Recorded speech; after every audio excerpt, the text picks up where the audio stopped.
Hello, my name is Miltos Filippou, and in this episode number 8 of the MEC Tech Series, I'm very much delighted to walk you through the V2X Information Service and its API.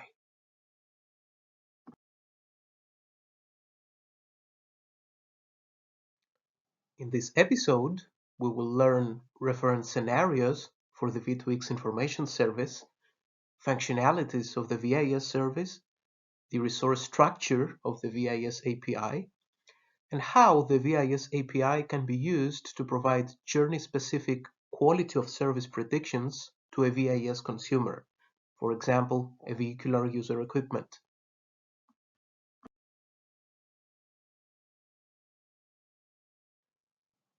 There are several reference scenarios to consider for the applicability of the VIS service. So, in particular, some V2X services can be managed by original equipment manufacturers. This is a so-called vehicle OEM scenario, and thus it is reasonable to consider both single and multi-operator scenarios for such services. Similarly, the same applies when the intelligent transport systems, the ITS operator scenario, is considered, that may additionally provide services for different vehicle OEMs, and in all cases V2X services are expected to be provided by different network operators in the same country and or in different countries. In the figure of this slide, you can see different combinations of the reference scenarios, whether there is, for example, one or multiple mobile network operators involved.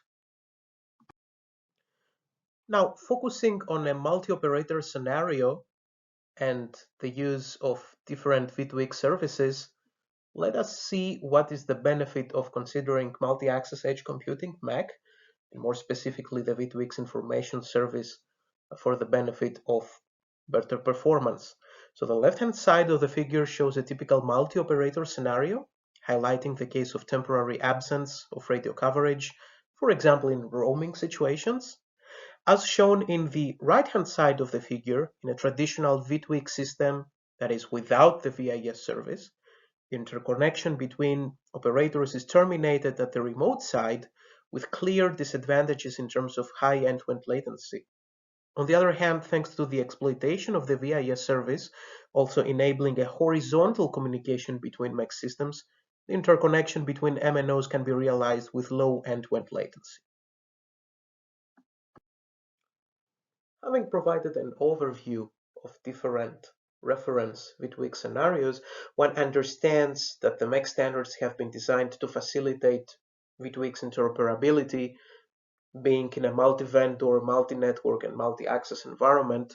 So the introduction of the V2X Information Service and its API aims to help the ecosystem adopt MEC for automotive use cases.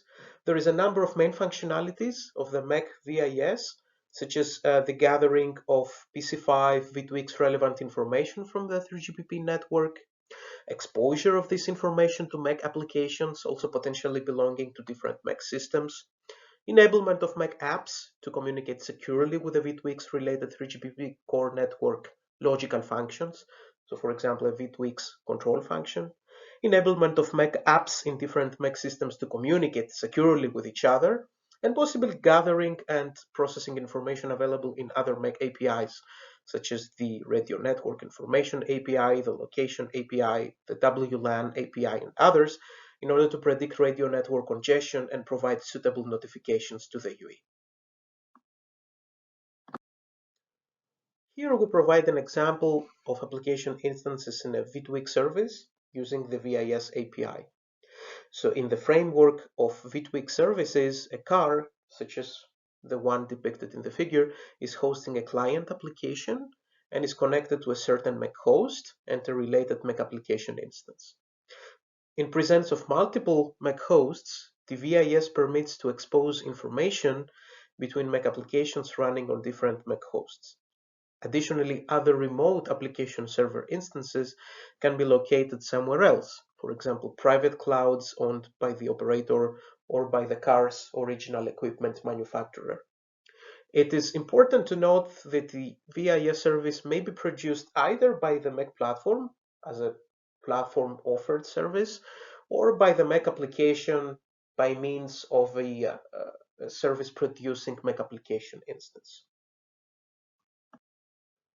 Having provided an overview of reference V2X scenarios the VIS service is applicable to, and having looked into the main functionalities of the service, here we present the resource structure of the V2X Information Service API.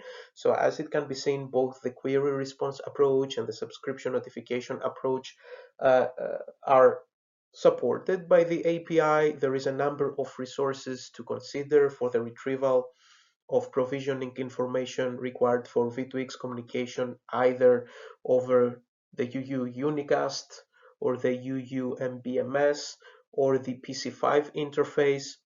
Also importantly, providing predicted quality of service information based on route or journey information provided by the V2X Information Service consumer.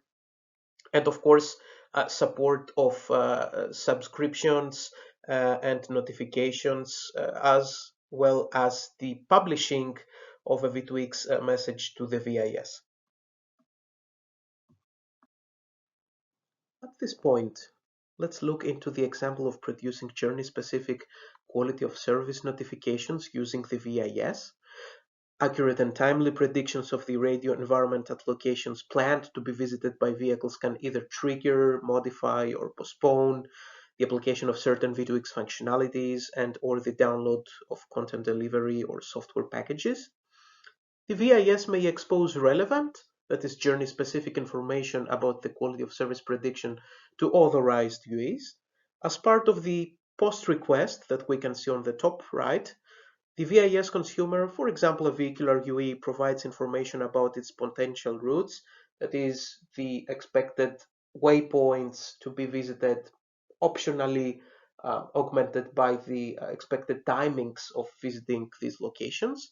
And then, by reaching out to the prediction function, the VIS obtains quality of service predictions relevant to the planned routes and sends them back to the VIS consumer.